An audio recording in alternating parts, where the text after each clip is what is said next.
ಸ್ನೇಹಿತರೆ ನಮಸ್ಕಾರ. ಇದೇ ವರ್ಷದ ಮಾರ್ಚ್ 2ನೇ ತಾರೀಕು ಸುಪ್ರೀಂ ಕೋರ್ಟ್ನ 5 ಜನ ಜಡ್ಜ್ಗಳಿದ್ದಂಥ ಒಂದು ಬೆಂಚು ಈ ದೇಶದಲ್ಲಿ ಮುಖ್ಯ ಚುನಾವಣಾ ಆಯುಕ್ತರು ಮತ್ತು ಇತರ 2 ಚುನಾವಣಾ ಆಯುಕ್ತರ ಸೆಲೆಕ್ಷನ್ ಪ್ರೋಸೆಸ್ ಯಾವ ರೀತಿ ಆಗಬೇಕು, ಸೆಲೆಕ್ಷನ್ ಕಮಿಟಿ ಹೇಗಿರಬೇಕು ಅನ್ನೋದ್ರ ಬಗ್ಗೆ ಒಂದು ಜಡ್ಜ್ಮೆಂಟ್ನ ಕೊಡ್ತು.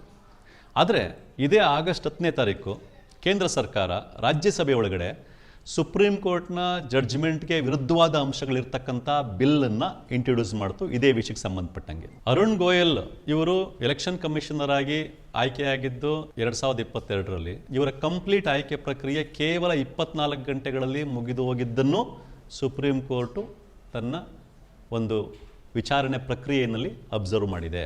ನಾನು ಈ ವಿಡಿಯೋದಲ್ಲಿ ಸುಪ್ರೀಂ ಕೋರ್ಟ್ ಏನು ಹೇಳಿತ್ತು ತನ್ನ ಆರ್ಡರಲ್ಲಿ ಮತ್ತು ಕೇಂದ್ರ ಸರ್ಕಾರ ಇಂಟ್ರೊಡ್ಯೂಸ್ ಮಾಡಿರ್ತಕ್ಕಂಥ ಬಿಲ್ನಲ್ಲಿ ಏನಿದೆ ಅನ್ನೋದನ್ನು ಹೇಳ್ತೀನಿ. ಇದನ್ನು ನೋಡಿ ಕೇಂದ್ರ ಸರ್ಕಾರದ ಈ ನಡೆ ಏನಿದೆ, ಈ ನಡೆ ಪ್ರಜಾಪ್ರಭುತ್ವದ ಪರವಾಗಿದೆಯಾ, ಪ್ರಜಾಪ್ರಭುತ್ವದ ವಿರುದ್ಧವಾಗಿದೆಯಾ ಅನ್ನೋದನ್ನು ನೀವು ತೀರ್ಮಾನ ಮಾಡಿ. ನಿಮಗೆಲ್ಲ ಗೊತ್ತಿದೆ, ನಾವು ಪ್ರಜಾಪ್ರಭುತ್ವದ ಸಿಸ್ಟಮ್ ಒಳಗಡೆ ಇದ್ದೀವಿ. ಈ ಪ್ರಜಾಪ್ರಭುತ್ವದಲ್ಲಿ ಪ್ರಜೆಗಳಾದ ನಾವೆಲ್ಲರೂ ನಮಗೆ ಬೇಕಾದ ಜನಪ್ರತಿನಿಧಿಗಳನ್ನ ಆರಿಸಿ ಅವರ ಮೂಲಕ ನಮ್ಮನ್ನು ನಾವೇ ಆಳ್ವಿಕೆ ಮಾಡ್ಕೊಳ್ತಾ ಬರ್ತಾ ಇದ್ದೀವಿ. ಇದರೊಳಗಡೆ ಇನ್ನೂ ಹಲವಾರು ಕೊರತೆಗಳಿರ್ಬೋದು, ಕೆಲವು ನೆಗೆಟಿವ್ಸು ಪಾಸಿಟಿವ್ಸ್ ಇರ್ಬೋದು. ಅದು ಕಾಲದಿಂದ ಕಾಲಕ್ಕೆ ಸರಿಯಾಗ್ತಾ ಇಂಪ್ರೂವ್ ಆಗ್ತಾ ಹೋಗ್ತಾ ಇರ್ತದೆ. ಈ ಒಂದು ಜನಪ್ರತಿನಿಧಿಗಳನ್ನ ಆಯ್ಕೆ ಮಾಡಿಕೊಳ್ಳಿಕ್ಕೆ ನಾವು ಬಳಸುವಂಥ ಪ್ರಕ್ರಿಯೆ ಏನು? ಚುನಾವಣೆ. ಈ ಚುನಾವಣೆನ ನಡೆಸ್ತಕ್ಕಂಥದ್ದು ಯಾವುದು? ಚುನಾವಣಾ ಆಯೋಗ. ಈ ಚುನಾವಣಾ ಆಯೋಗದಲ್ಲಿ ಕೇಂದ್ರ ಚುನಾವಣಾ ಆಯೋಗ ಇದೆ ಮತ್ತು ರಾಜ್ಯ ಚುನಾವಣಾ ಆಯೋಗ ಇದೆ. ನಮ್ಮ ಮುಂದೆ ಇರ್ತಕ್ಕಂಥ ಪ್ರಶ್ನೆ ಕೇಂದ್ರ ಚುನಾವಣಾ ಆಯೋಗದ ಮುಖ್ಯವಾಗಿ. ಕೇಂದ್ರ ಚುನಾವಣಾ ಆಯೋಗ ಮುಖ್ಯವಾಗಿ ವಿಧಾನಸಭಾ ಚುನಾವಣೆ, ಲೋಕಸಭಾ ಚುನಾವಣೆ, ರಾಷ್ಟ್ರಪತಿ ಉಪರಾಷ್ಟ್ರಪತಿ ಚುನಾವಣೆಗಳನ್ನಂಥದ್ದನ್ನ ನಡೆಸ್ತದೆ. ಇನ್ನು ರಾಜ್ಯ ಚುನಾವಣಾ ಆಯೋಗ ರಾಜ್ಯದೊಳಗಡೆ ಗ್ರಾಮ ಪಂಚಾಯತಿ ಚುನಾವಣೆ ಆಗಿರ್ಬೋದು, ತಾಲೂಕ್ ಪಂಚಾಯತಿ, ಜಿಲ್ಲಾ ಪಂಚಾಯತಿ, ಮುನ್ಸಿಪಾಲಿಟಿ ಚುನಾವಣೆ, BBMP ಚುನಾವಣೆ, ಈ ರೀತಿಯ ಚುನಾವಣೆಗಳನ್ನ ರಾಜ್ಯ ಚುನಾವಣಾ ಆಯೋಗ ನಡೆಸ್ತದೆ. ನಾವಿಲ್ಲಿ ಮಾತಾಡ್ತಾ ಇರ್ತಕ್ಕಂಥದ್ದು ಕೇಂದ್ರ ಚುನಾವಣಾ ಆಯೋಗದ ಬಗ್ಗೆ ಆಗಿರೋದ್ರಿಂದ ಕೇಂದ್ರ ಚುನಾವಣಾ ಆಯೋಗ ಚುನಾವಣೆಗಳನ್ನ ನಡೆಸೋದ್ರ ಜೊತೆಗೆ ಕ್ಷೇತ್ರ ಮರುವಿಂಗಡಣೆ ಅಂತ ಅತಿ ಮುಖ್ಯವಾದ ಕೆಲಸವನ್ನು ಮಾಡ್ತದೆ. ಈಗಾಗಲೇ 2025ನೇ ಇಸ್ವಿಗೆ ನಡೆಯಬಹುದಾಗಿರೋ ಡಿಲಿಮಿಟೇಷನ್, ಕ್ಷೇತ್ರ ಮರುವಿಂಗಡಣೆ ಬಗ್ಗೆ ಭಾಳ ಗಂಭೀರವಾದ ಚರ್ಚೆಗಳು ನಡೀತಾ ಇವೆ. ಮತ್ತು ಅದರ ಜೊತೆಗೆ ಕೇಂದ್ರ ಚುನಾವಣಾ ಆಯೋಗ ಮತದಾರರ ಪಟ್ಟಿ ಪರಿಷ್ಕರಣೆ ಅಂತ ಕೆಲಸಗಳನ್ನ ಮಾಡ್ತದೆ. ಎಲ್ಲಕ್ಕಿಂತ ಮುಖ್ಯವಾಗಿ ಅತ್ಯಂತ ನ್ಯಾಯಯುತವಾಗಿ ಚುನಾವಣೆಯನ್ನು ನಡೆಸುವ ಒಂದು ಕೆಲಸವನ್ನು ಚುನಾವಣಾ ಆಯೋಗ ಮಾಡಲಿಕ್ಕೆ ಪ್ರಯತ್ನ ಪಡುತ್ತೆ, ಮಾಡುತ್ತೆ. ತನ್ನ ಪ್ರಯತ್ನದಲ್ಲಿ ಕಾಲದಿಂದ ಕಾಲಕ್ಕೆ ಅದು ಇಂಪ್ರೂವ್ಮೆಂಟ್ಗಳನ್ನ ತೋರಿಸ್ತಾ ಹೋಗ್ತಾ ಇರ್ತದೆ. ಇಂಪ್ರೂವ್ಮೆಂಟ್ಗಳನ್ನ ತೋರಿಸ್ತಾ ಆದಷ್ಟು ಫೇರ್ ಆಗಿ ನ್ಯಾಯಯುತವಾಗಿ ಚುನಾವಣೆಗಳನ್ನ ನಡೆಸುವಂಥ ಕೆಲಸವನ್ನು ಚುನಾವಣಾ ಆಯೋಗ ಮಾಡ್ತಾ ಬಂದಿದೆ. ಉದಾಹರಣೆಗೆ ಚುನಾವಣೆಗಳನ್ನ ಟೈಮ್ನಲ್ಲಿ ಯಾರಾದರೂ ದ್ವೇಷ ಭಾಷಣ ಮಾಡಿದ್ರೆ, ಭಾವನಾತ್ಮಕವಾಗಿ ಜನರ ಭಾವನೆಗಳನ್ನ ಕೆರಳಿಸಿ ಅದರ ಮೂಲಕ ಓಟ್ ತಗೊಳ್ಳುವಂಥ ಪ್ರಯತ್ನ ಪಟ್ಟರೆ ಅದನ್ನು ತಡೆಯುವಂಥ ಅಂಥವ್ರ ಮೇಲೆ ಕ್ರಮ ತೆಗೆದುಕೊಳ್ಳುವಂಥ ಕೆಲಸ ಚುನಾವಣಾ ಆಯೋಗ ಮಾಡ್ತದೆ. ಅದೇ ರೀತಿ ಚುನಾವಣೆ ಟೈಮ್ನಲ್ಲಿ ಮಾದರಿ ನೀತಿ ಸಂಹಿತೆನ ರೂಪಿಸಿ ನಿಯಮಗಳನ್ನ ಮೀರಿ ಬೇಕಾಬಿಟ್ಟು ಚುನಾವಣೆಗಳಲ್ಲಿ ಹಣ ಖರ್ಚು ಮಾಡೋದಾಗಲಿ, ಬೇಕಾಬಿಟ್ಟು ಚುನಾವಣೆಗಳಲ್ಲಿ ತೋಳ್ಬಲ ಆಗಿರ್ಬೋದು, ಜಾತಿ ಬಲ ಆಗಿರ್ಬೋದು, ಈ ರೀತಿ ಬಳಸಿ ಗೆಲ್ಲೋ ಪ್ರಯತ್ನ ಯಾರು ಮಾಡ್ತಾರೆ ಅದನ್ನು ಕೂಡ ಕಂಟ್ರೋಲ್ ಮಾಡುವಂಥ ಕೆಲಸವನ್ನು ಚುನಾವಣಾ ಆಯೋಗ ಮಾಡ್ತದೆ. ಮತ್ತು ಚುನಾವಣೆ ಟೈಮ್ನಲ್ಲಿ ಅಭ್ಯರ್ಥಿಗಳು ಯಾರಾದರೂ ತಮ್ಮ ವಿದ್ಯಾರ್ಹತೆ ಬಗ್ಗೆ ಆಗಿರ್ಬೋದು, ತಮ್ಮ ಆಸ್ತಿಪಾಸ್ತಿ ಬಗ್ಗೆ ಆಗಿರ್ಬೋದು, ತಮ್ಮ ಜಾತಿ ಬಗ್ಗೆ ಆಗಿರ್ಬೋದು ತಪ್ಪು ಮಾಹಿತಿಯನ್ನು ಕೊಟ್ಟರೆ ಅಂಥವರ ಮೇಲೆ ಕೂಡ ಕ್ರಮ ತೆಗೆದುಕೊಳ್ಳತಕ್ಕಂಥ ಕೆಲಸವನ್ನು ಚುನಾವಣಾ ಆಯೋಗ ಮಾಡ್ತದೆ. ಈ ರೀತಿ ಚುನಾವಣಾ ಆಯೋಗ ಅತ್ಯಂತ ನಿಷ್ಪಕ್ಷಪಾತವಾಗಿ, ನ್ಯಾಯಯುತವಾಗಿ, ಪರಿಣಾಮಕಾರಿಯಾಗಿ ಚುನಾವಣೆ ನಡೆಸಬೇಕು ಅಂತಂದರೆ ಈ ಚುನಾವಣಾ ಆಯೋಗದ ಅತಿ ಮುಖ್ಯ ಸ್ಥಾನದಲ್ಲಿ ಕೂತಿರ್ತಕ್ಕಂಥ ಮುಖ್ಯ ಚುನಾವಣಾ ಆಯುಕ್ತರು ಮತ್ತು 2 ಚುನಾವಣಾ ಆಯುಕ್ತರು ಅಂತ ಏನು ಕರಿತೀವಿ, ಅಂದರೆ ಚೀಫ್ ಎಲೆಕ್ಷನ್ ಕಮಿಷನರ್ ಮತ್ತು 2 ಎಲೆಕ್ಷನ್ ಕಮಿಷನರ್, ಇವರ 3 ಜನರ ರೋಲು ತುಂಬ ಮುಖ್ಯ ಆಗಿರ್ತದೆ. ಹಾಗಾಗಿ ಯಾರು ಮುಖ್ಯ ಚುನಾವಣಾ ಆಯುಕ್ತರಾಗಿ ಆಯ್ಕೆ ಆಗಬೇಕು ಅನ್ನೋದು ಕೂಡ ಅತಿ ಮುಖ್ಯವಾದ ಪ್ರಶ್ನೆ ಆಗಿರ್ತದೆ. ಮುಖ್ಯ ಚುನಾವಣಾ ಆಯುಕ್ತರು ಯಾರಾಗಿರ್ತಾರೆ ಮತ್ತು 2 ಚುನಾವಣಾ ಆಯುಕ್ತರು ಅವರು ನಿಷ್ಪಕ್ಷಪಾತವಾಗಿದ್ದರೆ, ಅವರು ಪ್ರಾಮಾಣಿಕರಾಗಿದ್ದರೆ ಚುನಾವಣೆಗಳನ್ನ ನಿಷ್ಪಕ್ಷಪಾತವಾಗಿ ನ್ಯಾಯಯುತವಾಗಿ ನಡೆಸಲಿಕ್ಕೆ ಹೆಚ್ಚು ಸಾಧ್ಯ ಆಗ್ತದೆ. ನಮ್ಮ ಮುಂದೆ ಅದಕ್ಕೆ ಒಂದು ಅತ್ಯಂತ ಜನಪ್ರಿಯವಾದ ಒಂದು ಉದಾಹರಣೆ ತಗೋಬೋದು ಅಂತಂದರೆ TN ಶೇಷನ್ ಅವರು ಆಗಿನ ಕಾಲಕ್ಕೆ ಕ್ರಾಂತಿಕಾರಿ ಅಂತಕ್ಕಂಥ ಒಂದು ಬದಲಾವಣೆನ ಚುನಾವಣೆ ಪ್ರಕ್ರಿಯೆಯಲ್ಲಿ ಜಾರಿಗೆ ತಂದಿದ್ದು ನಿಮಗೆಲ್ಲ ನೆನಪಿರ್ತದೆ. ಆ ಕಾಲಕ್ಕೆ ಮೊಟ್ಟ ಮೊದಲನೇ ಬಾರಿಗೆ ಚುನಾವಣಾ ಗುರುತಿನ ಚೀಟಿನ ಅವರು ಇಂಟ್ರೊಡ್ಯೂಸ್ ಮಾಡಿದ್ರು. ಎಷ್ಟೋ ವರ್ಷಗಳ ಕಾಲ ಅದನ್ನ ಶೇಷನ್ ಚೀಟಿ ಅಂತಲೂ ಕರಿತಾ ಇದ್ರು, ಶೇಷನ್ ಕಾರ್ಡ್ ಅಂತಲೂ ಕರಿತಾ ಇದ್ರು. ಅದು ಒಂದು ಮಟ್ಟಕ್ಕೆ ಚುನಾವಣೆ ಟೈಮ್ನಲ್ಲಿ ನಡೀತಾ ಇರ್ತಕ್ಕಂಥ ಹಲವಾರು ದೌರ್ಜನ್ಯಗಳನ್ನ, ಹಲವಾರು ತಪ್ಪುಗಳನ್ನ ಒಂದು ಮಟ್ಟಕ್ಕೆ ಸರಿ ಮಾಡಲಿಕ್ಕೆ ಸಹಾಯ ಆಗಿದ್ದು ಕೂಡ ನಿಮಗೆಲ್ಲ ಗೊತ್ತಿದೆ. ಸೊ ಹೀಗೆ ಚುನಾವಣಾ ಆಯೋಗ ಸರಿಯಾಗಿ ಕೆಲಸ ಮಾಡಬೇಕಾದ್ರೆ ಯಾರು ಮುಖ್ಯ ಚುನಾವಣಾ ಆಯುಕ್ತರಾಗಿರ್ತಾರೆ ಅನ್ನೋದು ಬಹುಮುಖ್ಯ ಪ್ರಶ್ನೆ ಆಗಿದ್ರಿಂದ ಕಾನ್ಸ್ಟಿಟ್ಯೂಯೆಂಟ್ ಅಸೆಂಬ್ಲಿ ಒಳಗಡೆ ಕೂಡ ಇದರ ಬಗ್ಗೆ ಹಲವಾರು ಬಾರಿ ಚರ್ಚೆಗಳು ನಡೆದಿದೆ. ಉದಾಹರಣೆಗೆ 1949 ಇಸ್ವಿ ಜೂನ್ 15ನೇ ತಾರೀಕು ನಡೆದಂಥ ಒಂದು ಚರ್ಚೆನಲ್ಲಿ ಕಾನ್ಸ್ಟಿಟ್ಯೂಯೆಂಟ್ ಅಸೆಂಬ್ಲಿ ಒಳಗಡೆ ಒಂದು ಸಲಹೆ ಬರುತ್ತೆ. ಏನಂತಂದರೆ, ರಾಜ್ಯಸಭೆ ಮತ್ತು ಲೋಕಸಭೆ ಎರಡೂ ಒಟ್ಟಿಗೆ ಸಭೆ ಸೇರಿ ಅಂದರೆ ಜಾಯಿಂಟ್ ಸೆಷನ್ ಒಳಗಡೆ 2/3 ಮೆಜಾರಿಟಿ ಮೂಲಕ ಮುಖ್ಯ ಚುನಾವಣಾ ಆಯುಕ್ತರನ್ನ ಆಯ್ಕೆ ಮಾಡಬೇಕು ಅನ್ನೋ ಒಂದು ಸಲಹೆನೂ ಬರ್ತದೆ. ಕಡೆಗೆ ಆರ್ಟಿಕಲ್ 324 ಒಳಗಡೆ ಮುಖ್ಯ ಚುನಾವಣಾ ಆಯುಕ್ತರನ್ನ ಆಯ್ಕೆ ಮಾಡುವಂಥ ಒಂದು ಜವಾಬ್ದಾರಿಯನ್ನು ಕಂಪ್ಲೀಟಾಗಿ ಪಾರ್ಲಿಮೆಂಟಿಗೆ ಬಿಟ್ಕೊಡುವಂಥ ಒಂದು ತೀರ್ಮಾನಕ್ಕೂ ಬರ್ತಾರೆ. ಇದರ ಪ್ರಕ್ರಿಯೆ ಮುಂದುವರೆದು 324 ಆರ್ಟಿಕಲ್ 324 ಒಳಗಡೆ ಜನವರಿ 25ನೇ ತಾರೀಕು 1950ನೇ ಇಸ್ವಿ ಚುನಾವಣಾ ಆಯೋಗ ರಚನೆ ಕೂಡ ಆಗ್ತದೆ. ಹಾಗಾಗಿನೇ ಇವತ್ತೂ ಕೂಡ ನಾವು ಜನವರಿ 25ನ್ನು ವೋಟರ್ಸ್ ಡೇ ಅಂತ ಸೆಲೆಬ್ರೇಟ್ ಕೂಡ ಮಾಡ್ತೀವಿ. ಆಗ ಪಾರ್ಲಿಮೆಂಟಿಗೆ ಚುನಾವಣಾ ಆಯುಕ್ತರನ್ನ ಆಯ್ಕೆ ಮಾಡುವಂಥ ಒಂದು ಪ್ರೋಸೆಸ್ನ ಬಿಟ್ಕೊಟ್ಟಿದ್ರಿಂದ ಏನಾಯಿತು ಅಂದರೆ, ಇಲ್ಲಿ ತನಕ ಕ್ಯಾಬಿನೆಟ್ಟಲ್ಲಿ ತೀರ್ಮಾನ ಮಾಡಿ ಪ್ರೈಮ್ ಮಿನಿಸ್ಟರ್ ಆಗಿರೋರು ಇಂಥ ವ್ಯಕ್ತಿನ ಮುಖ್ಯ ಚುನಾವಣಾ ಆಯುಕ್ತರಾಗಿ ಅಥವಾ ಇಂಥ ವ್ಯಕ್ತಿನ ಚುನಾವಣಾ ಆಯುಕ್ತರಾಗಿ ಅಂದರೆ ಇಂಥ ವ್ಯಕ್ತಿನ ಚೀಫ್ ಎಲೆಕ್ಷನ್ ಕಮಿಷನರ್ ಆಗಿ ಮತ್ತು ಇಂಥ ವ್ಯಕ್ತಿನ ಎಲೆಕ್ಷನ್ ಕಮಿಷನರ್ ಆಗಿ ಆದೇಶ ಹೊರಡಿಸಿ ಅಂತ ರಾಷ್ಟ್ರಪತಿಯವರಿಗೆ ಶಿಫಾರಸು ಮಾಡ್ತಾರೆ. ಪ್ರೈಮ್ ಮಿನಿಸ್ಟರ್ ಏನು ಶಿಫಾರಸು ಮಾಡ್ತಾರೋ ಆ ಶಿಫಾರಸಿನಂತೆ ರಾಷ್ಟ್ರಪತಿಯವರು ಇಂಥವರು ಚೀಫ್ ಎಲೆಕ್ಷನ್ ಕಮಿಷನರ್ ಅಥವಾ ಇಂಥವರು ಎಲೆಕ್ಷನ್ ಕಮಿಷನರ್ ಅಂತ ಆದೇಶ ಹೊರಡಿಸ್ತಾರೆ. ಹಾಗಾಗಿ ಏನಾಗಿದೆ ಇವತ್ತು ಈ ದೇಶದಲ್ಲಿ, ಕೇಂದ್ರದಲ್ಲಿ ಯಾರು ಆಡಳಿತ ನಡೆಸ್ತಾ ಇರ್ತಾರೋ ಆ ಆಡಳಿತ ಪಕ್ಷದ ಅಣತಿಯಂತೆ ಆಡಳಿತ ಪಕ್ಷ ಯಾರನ್ನ ಸೆಲೆಕ್ಟ್ ಮಾಡುತ್ತೋ ಅಂಥವರು ಮುಖ್ಯ ಚುನಾವಣಾ ಆಯುಕ್ತರಾಗಿ ಮತ್ತು ಚುನಾವಣಾ ಆಯುಕ್ತರಾಗಿ ಆಯ್ಕೆ ಆಗ್ತಾ ಬಂದಿದ್ದಾರೆ. ಸೊ ನಮಗೆಲ್ಲ ಗೊತ್ತಿರೋ ಹಾಗೆ ಎಲೆಕ್ಷನ್ ಕಮಿಷನ್ ಆಫ್ ಇಂಡಿಯಾದಲ್ಲಿ ಮುಖ್ಯ ಚುನಾವಣಾ ಆಯುಕ್ತರಿರ್ತಾರೆ ಮತ್ತು ಇಬ್ಬರು ಚುನಾವಣಾ ಆಯುಕ್ತರಿರ್ತಾರೆ. ಅಂದರೆ ಒಬ್ಬರು ಚೀಫ್ ಎಲೆಕ್ಷನ್ ಕಮಿಷನರು, ಇನ್ನಿಬ್ಬರು ಎಲೆಕ್ಷನ್ ಕಮಿಷನರ್ಸ್ ಇರ್ತಾರೆ. 3 ಜನರ ಈ ಕಮಿಟಿ ಏನಿರ್ತದೆ, ಈ 3 ಜನರ ಕಮಿಟಿನೇ ಅತ್ಯುನ್ನತವಾದ ನಿರ್ಧಾರಗಳನ್ನ ಮತ್ತು ಅತಿ ಮುಖ್ಯ ಅಂತ ನಿರ್ಧಾರಗಳನ್ನ ತೆಗೆದುಕೊಳ್ತಕ್ಕಂಥದ್ದು ಈ 3 ಜನರ ಕಮಿಟಿ. ಹಾಗಾಗಿಯೇ ಚುನಾವಣೆ ಪ್ರಕ್ರಿಯೆಯಲ್ಲಿ ಯಾವುದೇ ಇಂಪ್ರೂವ್ ಆಗಬೇಕು ಅಂತಂದರೆ, ಚುನಾವಣೆ ನಿಷ್ಪಕ್ಷಪಾತವಾಗಿ ನಡಿಬೇಕು ಅಂತಂದರೆ ಈ 3 ಜನ ಯಾರಾಗಿರ್ತಾರೆ ಅನ್ನೋದು ಬಹುಮುಖ್ಯ ಆಗ್ತದೆ. ಆದರೆ ಈಗೇನಾಗಿದೆ ಅಂತಂದರೆ, ಯಾವ ಪಕ್ಷ ಆಡಳಿತ ನಡೆಸ್ತಾ ಇರ್ತದೋ ಕೇಂದ್ರದಲ್ಲಿ ಆ ಪಕ್ಷ ಯಾರನ್ನ ಇಷ್ಟಪಡುತ್ತೋ ಅಂಥವರನ್ನ ಪ್ರೈಮ್ ಮಿನಿಸ್ಟರ್ ಮೂಲಕ ಶಿಫಾರಸು ಹೋಗುತ್ತೆ ರಾಷ್ಟ್ರಪತಿಗೆ. ಆ ಶಿಫಾರಸಿನ ಅನ್ವಯ ರಾಷ್ಟ್ರಪತಿಯವರು ಆದೇಶ ಹೊರಡಿಸ್ತಾರೆ. ಆದರೆ ಇದು ಸರಿ ಇಲ್ಲ ಅನ್ನೋದು ತುಂಬ ಜನಕ್ಕೆ ಗೊತ್ತಿತ್ತು ಮೊದಲಿಂದನೂ. ಯಾಕೆ ಅಂತಂದರೆ, ಯಾವುದೇ ಒಂದು ಸಮಯದಲ್ಲಿ ಏನಾಗ್ತದೆ ಅಂದರೆ, ಆಡಳಿತ ಪಕ್ಷ ತನಗೆ ಅಡ್ಜಸ್ಟ್ ಆಗುವಂಥವ್ರನ್ನ, ತನಗೆ ಒಂದು ಮಟ್ಟಕ್ಕಾದರೂ ತನ್ನ ಸಿದ್ಧಾಂತಗಳಿಗೆ, ತನ್ನ ಒಂದು ತಾನೇನು ಇಷ್ಟಪಡ್ತೀನಿ ಆ ಒಂದು ವಿಷಯಗಳಿಗೆ ಅಡ್ಜಸ್ಟ್ ಆಗುವಂಥವ್ರನ್ನ ಆಯುಕ್ತರಾಗಿ ಆಯ್ಕೆ ಮಾಡುವಂಥ ಸಂಭಾವ್ಯತೆ ತುಂಬ ಜಾಸ್ತಿ ಇರ್ತದೆ. ಆ ಕಾರಣಕ್ಕೆ ಚೀಫ್ ಎಲೆಕ್ಷನ್ ಕಮಿಷನರು ಮತ್ತು ಎಲೆಕ್ಷನ್ ಕಮಿಷನರ್ಗಳು ಆಯ್ಕೆ ಈ ರೀತಿ ಆಡಳಿತ ಪಕ್ಷಕ್ಕೆ ಇರಬಾರ್ದು, ಸಂಪೂರ್ಣ ಅಧಿಕಾರ ಅನ್ನೋದು ಮೊದಲಿಂದ ನಡ್ಕೊಂಬಂದಿರತಕ್ಕಂಥ ಚರ್ಚೆ ವಿಷಯ. ಇದರ ಅಂಗವಾಗಿ 1975ನೇ ಇಸ್ವಿನಲ್ಲಿ ಜಯಪ್ರಕಾಶ್ ನಾರಾಯಣ್ VM ತಾರ್ಕುಂಡೆ ಕಮಿಟಿ ಅಂತ ಒಂದು ಕಮಿಟಿ ಮಾಡ್ತಾರೆ. ಅದೇ ರೀತಿ 1990ರಲ್ಲಿ ದಿನೇಶ್ ಗೋಸ್ವಾಮಿ ಕಮಿಟಿ ಅಂತ VP ಸಿಂಗ್ ಅವರೊಂದು ಕಮಿಟಿ ಮಾಡ್ತಾರೆ. ಅದೇ ರೀತಿ 2009ನೇ ಇಸ್ವಿನಲ್ಲಿ ಸೆಕೆಂಡ್ ಅಡ್ಮಿನಿಸ್ಟ್ರೇಟಿವ್ ರಿಫಾರ್ಮ್ಸ್ ಕಮಿಷನ್, ಈ ರಿಫಾರ್ಮ್ಸ್ ಕಮಿಷನ್ನು ತನ್ನ 4ನೇ ಒಂದು ರಿಪೋರ್ಟ್ ಕೊಡುತ್ತೆ 2009ನೇ ಇಸ್ವಿನಲ್ಲಿ. 1975ರ VM ಕಾರ್ಕುಂಡೆ ಕಮಿಟಿ ಆಗಿರ್ಬೋದು, 1990ರ ದಿನೇಶ್ ಗೋಸ್ವಾಮಿ ಕಮಿಟಿ ಆಗಿರ್ಬೋದು, ಅಥವಾ 2009ರ ಸೆಕೆಂಡ್ ಅಡ್ಮಿನಿಸ್ಟ್ರೇಟಿವ್ ರಿಫಾರ್ಮ್ಸ್ ಕಮಿಷನ್ ಆಗಿರ್ಬೋದು, ಈ 3 ಕಮಿಟಿಗಳು ಅಥವಾ 3 ಕಮಿಷನ್ಗಳು ತಮ್ಮ ರಿಪೋರ್ಟ್ನಲ್ಲಿ ಏನು ಹೇಳ್ತೇವೆ ಅಂತಂದರೆ, ಚೀಫ್ ಎಲೆಕ್ಷನ್ ಕಮಿಷನರ್ ಅವರ ಆಯ್ಕೆ ಆಗಬೇಕು ಅಂತಂದರೆ ಒಂದು ಆಯ್ಕೆ ಸಮಿತಿ ಇರಬೇಕು. ಆಯ್ಕೆ ಸಮಿತಿ ಬ್ರಾಡ್ ಬೇಸ್ಡ್ ಆಗಿರಬೇಕು. ಅಲ್ಲಿ ಪ್ರೈಮ್ ಮಿನಿಸ್ಟರ್ ಇರಬೇಕು, ವಿರೋಧ ಪಕ್ಷದ ನಾಯಕರು ಇರಬೇಕು, ಇನ್ಯಾರಾದರೂ ಸುಪ್ರೀಂ ಕೋರ್ಟಿಂದ ಯಾರಾದರೂ ಇರಬೇಕು. ಒಟ್ಟಿನಲ್ಲಿ ಒಂದು ಸೆಲೆಕ್ಷನ್ ಕಮಿಟಿ, ಬ್ರಾಡ್ ಬೇಸ್ಡ್ ಆಗಿರೋ ಸೆಲೆಕ್ಷನ್ ಕಮಿಟಿ ಇರಬೇಕು. ಆಡಳಿತ ಪಕ್ಷಕ್ಕೆ ಕಂಪ್ಲೀಟಾಗಿ ಎಲ್ಲವನ್ನು ಬಿಟ್ಟು ಕೊಡಬಾರ್ದು ಅನ್ನೋ ರೀತಿ ರಿಪೋರ್ಟ್ಗಳನ್ನ ಈ 3 ಕಮಿಟಿಗಳು ಕೊಟ್ಟಿರ್ತವೆ. ಇಷ್ಟಲ್ಲದೆ 2006ನೇ ಇಸ್ವಿನಲ್ಲಿ ಆಗ ಮುಖ್ಯ ಚುನಾವಣಾ ಆಯುಕ್ತರಾಗಿದ್ದಂಥ BB ಟಂಡನ್ ರವರು ಆಗಿನ ಪ್ರೆಸಿಡೆಂಟ್ APJ ಅಬ್ದುಲ್ ಕಲಾಂ ರವ್ರಿಗೆ ಒಂದು ಪತ್ರ ಬರೀತಾರೆ.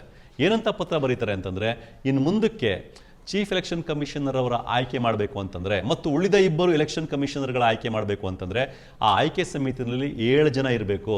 ಒಬ್ಬರು ಪ್ರೈಮ್ ಮಿನಿಸ್ಟರು, ಒಬ್ಬರು ಲಾ ಮಿನಿಸ್ಟರು, ಮತ್ತು ರಾಜ್ಯಸಭೆಯಲ್ಲಿ ಡೆಪ್ಯೂಟಿ ಚೇರ್ಮನ್ ಆಫ್ ರಾಜ್ಯಸಭೆ ಮತ್ತು ಲೋಕಸಭೆ ಸ್ಪೀಕರು, ಮತ್ತು 2 ಆಪೋಸಿಷನ್ ಪಾರ್ಟಿ ಲೀಡರ್ಸು ರಾಜ್ಯಸಭೆ ಮತ್ತು ಲೋಕಸಭೆ, ಮತ್ತು ಚೀಫ್ ಜಸ್ಟಿಸ್ ಆಫ್ ಇಂಡಿಯಾ ಸೂಚಿಸುವಂಥ ಒಬ್ಬ ಸುಪ್ರೀಂ ಕೋರ್ಟ್ ಜಡ್ಜು. ಈ ರೀತಿ 7 ಜನರ ಒಂದು ಕಮಿಟಿ ಇರಬೇಕು. ಈ 7 ಜನರ ಕಮಿಟಿ ಕುಳಿತುಕೊಂಡು chief election commissioner of India ಯಾರು ಮತ್ತು ಎಲೆಕ್ಷನ್ ಕಮಿಷನರ್ಸ್ ಆಫ್ ಇಂಡಿಯಾ ಯಾರು ಅನ್ನೋದನ್ನು ಆಯ್ಕೆ ಮಾಡಬೇಕು ಅಂತ ಬಿ ಟಂಡನ್ ಅಬ್ದುಲ್ ಕಲಾಂ ರವರಿಗೆ 2006ನೇ ಇಸ್ವಿನಲ್ಲೇ ಪತ್ರ ಬರೆದಿರ್ತಾರೆ. ಇಷ್ಟಲ್ಲದೆ ಅದೇ 2006ನೇ ಇಸ್ವಿನಲ್ಲಿ ಆಗ BJPಯ ಜನರಲ್ ಸೆಕ್ರೆಟರಿ ಆಗಿದ್ದಂಥ ಅರುಣ್ ಜೇಟ್ಲಿ ಅವರು ಒಂದು ಪ್ರೆಸ್ ನೋಟ್ ರಿಲೀಸ್ ಮಾಡ್ತಾರೆ.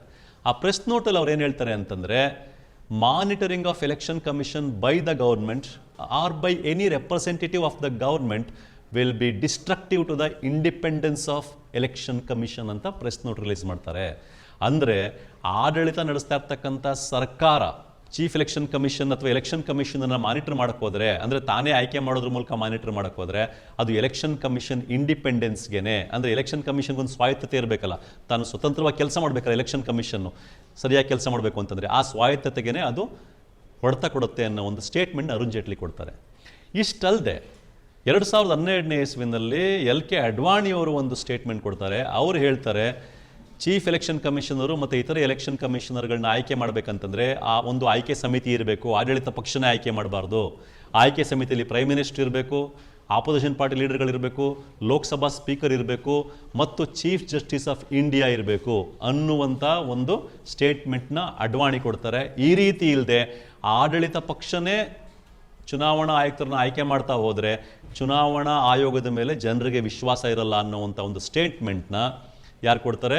LK ಅಡ್ವಾಣಿಯವರು 2012ನೇ ಇಸ್ವಿಲಿ ಕೊಡ್ತಾರೆ. ಇಷ್ಟಾದರೂ ಕೂಡ ಯಾವುದೇ ಇಷ್ಟೆಲ್ಲ ರಿಪೋರ್ಟ್ಗಳು ಬಂದರು, BJPಯವರೇ ಅವರು ವಿರೋಧ ಪಕ್ಷದಲ್ಲಿದ್ದಾಗ ಎಷ್ಟೆಲ್ಲ ಸಲಹೆಗಳು ಕೊಟ್ಟಿದ್ರು, ಆಡಳಿತ ಪಕ್ಷನೇ ಈ ರೀತಿ ಸೆಲೆಕ್ಟ್ ಮಾಡೋದು ತಪ್ಪು ಅಂತ BJPನೇ ಹೇಳಿದ್ರು ಕೂಡ 2014ರಲ್ಲಿ BJPನೇ ಫುಲ್ ಫ್ಲೆಡ್ಜಾಗಿ ಅಧಿಕಾರಕ್ಕೆ ಬಂದರೂ ಕೂಡ ಇದು ಜಾರಿಗೆ ಬರಲ್ಲ.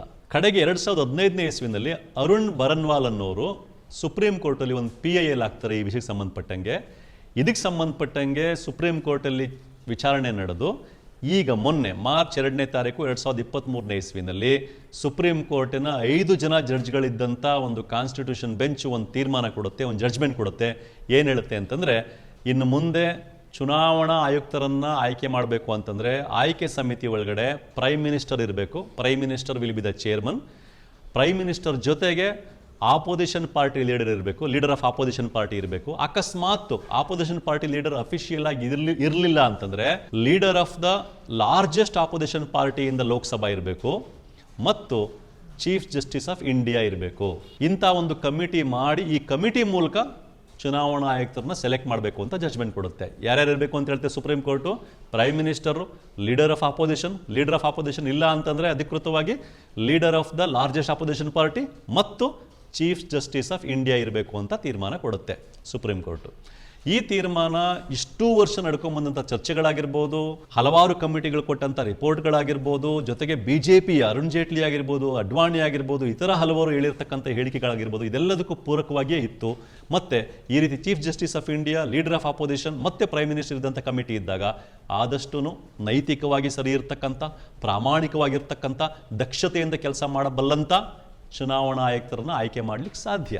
ಅದೇ ಆಡಳಿತ ಪಕ್ಷ ಮಾತ್ರನೇ ಸೆಲೆಕ್ಟ್ ಮಾಡುವಾಗ ಏನಾಗುತ್ತೆ ಅಂತಂದರೆ, ಆಡಳಿತ ಪಕ್ಷ ಸಹಜವಾಗಿ ತನಗೆ ಇಷ್ಟ ಇರೋರನ್ನ, ತನಗೆ ಬೇಕಾದವ್ರನ್ನ ಸೆಲೆಕ್ಟ್ ಮಾಡುವಂಥ ಒಂದು ಪ್ರಯತ್ನವನ್ನು ಆಡಳಿತ ಪಕ್ಷ ಯಾವಾಗಲೂ ಮಾಡಲಿಕ್ಕೆ ಪ್ರಯತ್ನ ಪಡ್ತದೆ.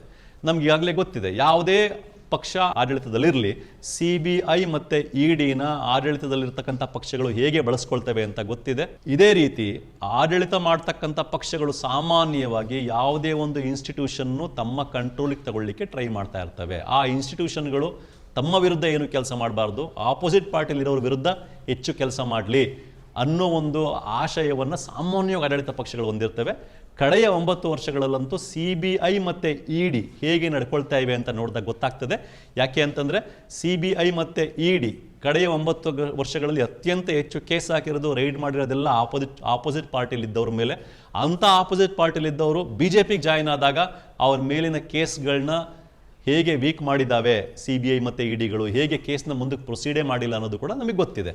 ಹಾಗಾಗಿ ಸುಪ್ರೀಂ ಕೋರ್ಟ್ ಏನು ಮಾರ್ಚ್ 2ನೇ ತಾರೀಕು ಜಡ್ಜ್ಮೆಂಟ್ ಕೊಡ್ತು, ಮುಖ್ಯ ಚುನಾವಣಾ ಆಯುಕ್ತರು ಮತ್ತು ಇತರ 2 ಚುನಾವಣಾ ಆಯುಕ್ತರನ್ನ ಆಯ್ಕೆ ಮಾಡಬೇಕು ಅಂತಂದರೆ prime minister, chief justice of India ಮತ್ತು ಲೀಡರ್ ಆಫ್ ಅಪೋಸಿಷನ್ ಇರಬೇಕು ಅಂತ ಹೇಳ್ತು. ಇದು ಸರಿಯಾದ ನಿರ್ಧಾರ. ಇದು ಪ್ರಜಾಪ್ರಭುತ್ವವನ್ನು ಉಳಿಸುವಂಥ, ಚುನಾವಣಾ ಪ್ರಕ್ರಿಯೆಯನ್ನು ಮತ್ತಷ್ಟು ಉತ್ತಮಗೊಳಿಸುವಂಥ ನಿರ್ಧಾರ ಅಂತ ನಮ್ಗೆ ಯಾರಿಗಾದ್ರೂ ಅನ್ನಿಸ್ತದೆ. ಆದರೆ BJP ಏನು ಮಾಡ್ತು? ಆಗಸ್ಟ್ 10ನೇ ತಾರೀಕು ರಾಜ್ಯಸಭೆ ಒಳಗಡೆ ಒಂದು ಬಿಲ್ಲನ್ನು ಇಂಟ್ರೊಡ್ಯೂಸ್ ಮಾಡಿದೆ. ಏನು ಬಿಲ್ ಅಂದರೆ ಚುನಾವಣಾ ಆಯುಕ್ತರನ್ನ ಹೇಗೆ ಸೆಲೆಕ್ಟ್ ಮಾಡಬೇಕು ಅನ್ನುವ ಬಿಲ್ಲು. ಆ ಬಿಲ್ಲಲ್ಲಿ BJP ಏನು ಮಾಡಿದೆ ಅಂತಂದರೆ, ಈಗಿನ ಭಾರತದ ಒಕ್ಕೂಟ ಸರ್ಕಾರ ನಡೆಸ್ತಾ ಇರ್ತಕ್ಕಂಥ BJP ಏನು ಮಾಡಿದೆ ಅಂದರೆ, ಆ ಬಿಲ್ನಲ್ಲಿ ಮುಖ್ಯ ಚುನಾವಣಾ ಆಯುಕ್ತರು ಮತ್ತು ಇಬ್ಬರು ಚುನಾವಣಾ ಆಯುಕ್ತರನ್ನು ಆಯ್ಕೆ ಮಾಡಬೇಕಾದ್ರೆ ಕಮಿಟಿ ಏನಿರುತ್ತೆ ಅಂದರೆ, ಪ್ರೈಮ್ ಮಿನಿಸ್ಟರ್ ಇರ್ತಾರೆ ಮತ್ತು ಲೀಡರ್ ಆಫ್ ಆಪೋಸಿಷನ್ ಇರ್ತಾರೆ ಮತ್ತು ಪ್ರೈಮ್ ಮಿನಿಸ್ಟರ್ ಸೂಚಿಸುವಂಥ ಮತ್ತೊಬ್ಬ ಕ್ಯಾಬಿನೆಟ್ ಮಿನಿಸ್ಟರ್ ಇರ್ತಾರೆ ಅಂತ ಬಿಲ್ಲನ್ನು ಇಂಟ್ರೊಡ್ಯೂಸ್ ಮಾಡಿದೆ. ಚೀಫ್ ಜಸ್ಟಿಸ್ ಆಫ್ ಇಂಡಿಯಾ ಬದಲಿಗೆ BJP ಹಾಕ್ಕೊಳ್ತಾ ಇರೋದು ಅವರದೇ ಸರ್ಕಾರದ ಮತ್ತೊಬ್ಬ ಕ್ಯಾಬಿನೆಟ್ ಮಿನಿಸ್ಟರ್ನ ಆ ಕಮಿಟಿ ಒಳಗಡೆ ಹಾಕ್ಕೊಳ್ತಾ ಇದ್ದೀವಿ. ಈ ರೀತಿ ಒಂದು ಸೆಲೆಕ್ಷನ್ ಕಮಿಟಿನ ಪ್ರಪೋಸ್ ಮಾಡಿ ಅಂಥ ಒಂದು ಬಿಲ್ಲನ್ನು ರಾಜ್ಯಸಭೆ ಒಳಗಡೆ ಇಂಟ್ರೊಡ್ಯೂಸ್ ಮಾಡಿದೆ. ನೀವೇ ಯೋಚನೆ ಮಾಡಿ, prime minister, leader of opposition, chief justice of India 3 ಜನ ಇದ್ದಾಗ ನಿಷ್ಪಕ್ಷಪಾತಿಯಾದ, ದಕ್ಷತೆಯಿಂದ ಕೂಡಿರ್ತಕ್ಕಂಥ, ನೈತಿಕವಾಗಿ ಸರಿ ಇರತಕ್ಕಂಥ ಎಲೆಕ್ಷನ್ ಕಮಿಷನರ್ ಸೆಲೆಕ್ಟ್ ಆಗೋ ಅವಕಾಶಗಳಿದೆಯೋ, ಅದೇ ಇನ್ನೊಂದು ಕಮಿಟಿ ನೋಡಿ, ಪ್ರೈಮ್ ಮಿನಿಸ್ಟರು, ಕ್ಯಾಬಿನೆಟ್ ಮಿನಿಸ್ಟರು ಮತ್ತೆ ಲೀಡರ್ ಆಫ್ ಆಪೋಸಿಷನ್ನು, ಈ ಕಮಿಟಿ ಇದ್ದಾಗ ನೈತಿಕತೆಯಿಂದ ಇರತಕ್ಕಂಥ ನಿಷ್ಪಕ್ಷಪಾತಿಯಾದ ಎಲೆಕ್ಷನ್ ಕಮಿಷನರ್ ಆಯ್ಕೆ ಆಗೋ ಸಾಧ್ಯತೆ ಹೆಚ್ಚಿದೆಯೋ ಅಂತ. ಇವರು ಪ್ರಪೋಸ್ ಮಾಡಿರೋ ಬಿಲ್ ಪ್ರಕಾರ ಏನಾಗ್ತದೆ, 3 ಜನ ಇರ್ತಾರೆ, ಪ್ರೈಮ್ ಮಿನಿಸ್ಟರು, ಕ್ಯಾಬಿನೆಟ್ ಮಿನಿಸ್ಟರು ಮತ್ತು ಲೀಡರ್ ಆಫ್ ಆಪೋಸಿಷನ್ನು. ಈ 3 ಜನದಲ್ಲಿ 2 ರೂಲಿಂಗ್ ಪಾರ್ಟಿಯವರೇ ಇರ್ತಾರೆ. ಹಾಗಾಗಿ ಅಲ್ಲಿ ಒಂದು ವ್ಯತ್ಯಾಸ ಬಂದರೂ ಕೂಡ ಬಹುಮತ ಯಾರ ಕಡೆಗೆ ಬರ್ತದೆ, ರೂಲಿಂಗ್ ಪಾರ್ಟಿ ಕಡೆಗೆ ಬರ್ತದೆ. ಕಡೆಗೂ ಏನಾಗುತ್ತೆ, ಇಲ್ಲಿ ತನಕ ಏನು ನಡ್ಕೊಂಬಂತು, ಆಡಳಿತ ಪಕ್ಷ ಯಾರನ್ನ ಹೇಳ್ತಾರೆ, ಯಾರನ್ನ ಸೆಲೆಕ್ಟ್ ಮಾಡ್ತಾರೆ, ಅವರು ಎಲೆಕ್ಷನ್ ಕಮಿಷನರ್ ಆಗ್ತಾ ಇರ್ತಲ್ಲ. ಈಗಲೂ ಕೂಡ ಕಮಿಟಿ ಅನ್ನೋದು ಹೆಸರಾಗಿರ್ತದೆ, ಆದರೆ ಎಗೈನ್ ಆಡಳಿತ ಪಕ್ಷ ಯಾರನ್ನು ಚೂಸ್ ಮಾಡ್ತಾರೋ ಅವರೇ ಎಲೆಕ್ಷನ್ ಕಮಿಷನರ್ ಆಗಿ ಆಯ್ಕೆಯಾಗುವಂಥ ಕೆಲಸನೇ ಇನ್ನು ಮುಂದೆ ಕೂಡ ಮುಂದುವರಿತಾ ಹೋಗ್ತದೆ. ಹೀಗಿರೋದ್ರಿಂದ ಇದನ್ನೆಲ್ಲ ನೋಡಿದಾಗ ಸುಪ್ರೀಂ ಕೋರ್ಟು ಎಲೆಕ್ಷನ್ ಕಮಿಷನರ್ನ ಆಯ್ಕೆ ಮಾಡಬೇಕು ಅಂತಂದರೆ ಯಾವ ಕಮಿಟಿ ಅಂತ ಹೇಳಿತ್ತು. ಈಗ ಕೇಂದ್ರದಲ್ಲಿ ಅಧಿಕಾರದಲ್ಲಿರ್ತಕ್ಕಂಥ BJP ಬಿಲ್ಲನ್ನು ತಾನು ಇಂಟ್ರೊಡ್ಯೂಸ್ ಮಾಡಿರೋ ಬಿಲ್ಲಲ್ಲಿ ಕಮಿಟಿ ಹೇಗಿರಬೇಕು ಅಂತ ಹೇಳಿದೆ. ಇವೆರಡನ್ನೂ ಗಮನದಲ್ಲಿಟ್ಟು ನೋಡಿ ನೀವು ತೀರ್ಮಾನ ಮಾಡಿ, ಕೇಂದ್ರ ಸರ್ಕಾರದ ಈ ನಡೆ ಪ್ರಜಾಪ್ರಭುತ್ವದ ಪರವಾಗಿದೆಯೋ, ಪ್ರಜಾಪ್ರಭುತ್ವದ ವಿರುದ್ಧವಾಗಿದೆಯೋ ಅಂತ. ಯಾಕೆಂದರೆ ಚುನಾವಣೆಗಳು ಹೆಚ್ಚು ಪರಿಣಾಮಕಾರಿಯಾಗಿ, ನಿಷ್ಪಕ್ಷಪಾತಿಯಾಗಿ ನಡೆದಷ್ಟೂ ಕೂಡ ಪ್ರಜಾಪ್ರಭುತ್ವ ಗಟ್ಟಿಯಾಗ್ತಾ ಹೋಗ್ತದೆ. ಆದರೆ ಕೇಂದ್ರ ಸರ್ಕಾರದ ಈ ನಡೆ, ಈ ಪ್ರಜಾಪ್ರಭುತ್ವದ ಪ್ರಕ್ರಿಯೆ ಏನಿದೆ, ಇದಕ್ಕೆ ಪರವಾಗಿದೆಯೋ ವಿರುದ್ಧವಾಗಿದೆಯೋ ಅನ್ನೋದನ್ನು ಇದೆಲ್ಲವನ್ನು ನೋಡಿ ನೀವು ತೀರ್ಮಾನ ಮಾಡಿ. ನಮಸ್ಕಾರ. ಮತ್ತಷ್ಟು ವಿಶೇಷ ವಿಡಿಯೋಗಳನ್ನು ನೋಡಲು ಮತ್ತು ಹೊಸ ವಿಡಿಯೋಗಳ ಬಗ್ಗೆ ತಿಳಿಯಲು ಈ ದಿನ .com ಯೂಟ್ಯೂಬ್ ಚಾನೆಲ್ ಸಬ್ಸ್ಕ್ರೈಬ್ ಮಾಡಿ ಮತ್ತು ಬೆಲ್ ಐಕಾನ್ ಕ್ಲಿಕ್ ಮಾಡಿ.